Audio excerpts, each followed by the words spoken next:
May pangkulay. Ang kulay? Ang buhok. Color black.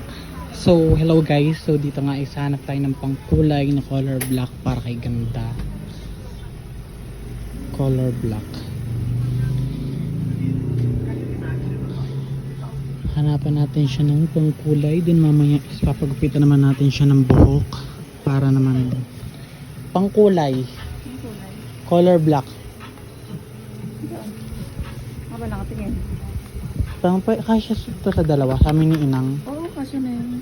Cool. Mag-vlog mo na naman si ano. Si... Sino may birthday sa inyo? Sino? Si Tanda. Sino tanda? Si Inang. Ano? Kaya pa nagtatanong ng ice cream si ano? Munchang. Ice cream daw. Eh, hindi ko Kukulayan ko ng buhok.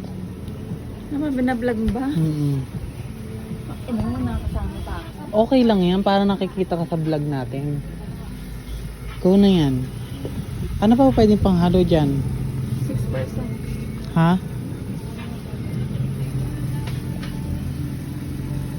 So hello guys, magandang araw nga sa inyong lahat. So itong video na to is yung bonding moment namin ni Inang kung saan habang siya ay aking kinukulayan at siya ay yung aking papagupitan. So bago nga siya mag-birthday ay decide na magkaroon muna siya ng magandang look. So katulad ng maayos na haircut, then matanggal yung mga puti niya sa buhok.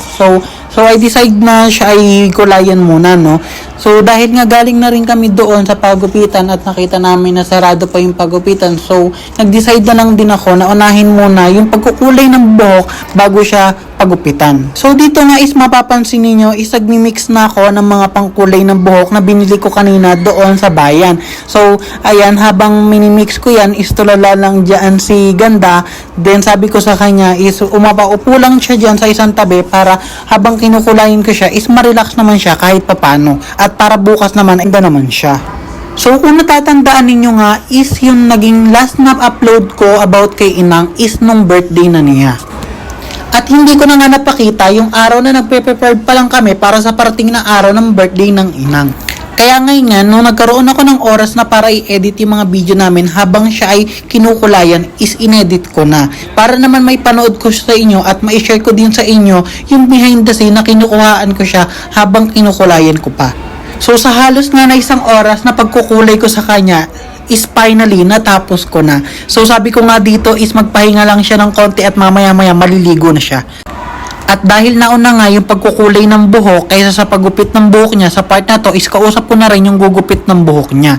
So nakaupo na nga rin dito si Inang para magupitan na. So gusto ko nga rin i-share sa inyo habang nandito na rin kami sa gupitan at ginugupitan siya is talagang si Inang is dito lang siya nagpapagupit kay Kuya Gilbert. Di na talaga siya tumatangkilik ng ibang barbero o hindi na siya nagpapagupit sa ibang barbershop.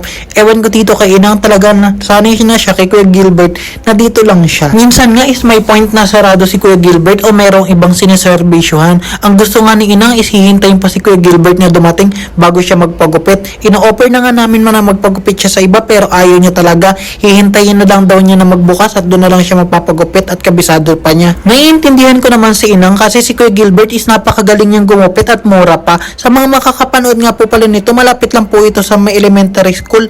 Dito lang po sa Barangay Talapacho. Kaya kung gusto niyo po magpagupit, pumunta na po kayo dito kay Kuya Gilbert. Tapat nga lang po ito ng elementary school dito sa Barangay Talapacho at ito nga po yung kanyang salon, Gilbert Salon Barber and Barbershop. Pag-uwi nga namin, sabi ko kay Inang is maupo muna siya ng panandalian at ipipictorial ko siya. Dito sa part nga na to is tinatawanan niya ako, akala niya is niloloko ko siya. Sabi ko na lang sa kanya para naman magkaroon tayo ng remembrance sa darating na day mo dahil 70th birthday mo na yun. At yan nga lang po at maraming salamat!